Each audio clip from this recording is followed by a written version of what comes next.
Good Tuesday morning, everybody. Meteorologist Jonathan Conder here. I think it's pretty obvious. I don't know if you fired up the KOCO app already and clicked on radar.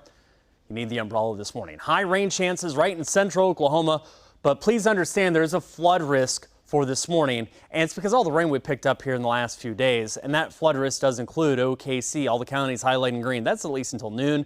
So high chances of rain this morning. The flood risk, rain tapers, leftover cloud cover. We only hit a high of 70, so it's another taste of fall. I love it. Did you fire up your crock pot before you left the house this morning? Might have been a good day for a good chili recipe. All right. Rain chances continue in the afternoon, albeit not as heavy and more scattered, with the lingering cloud cover highs 60s and 70s, except where it's not raining, we'll get into the upper 70s. Guess what? It's going to rain. It's going to rain again tonight. Surprise, surprise.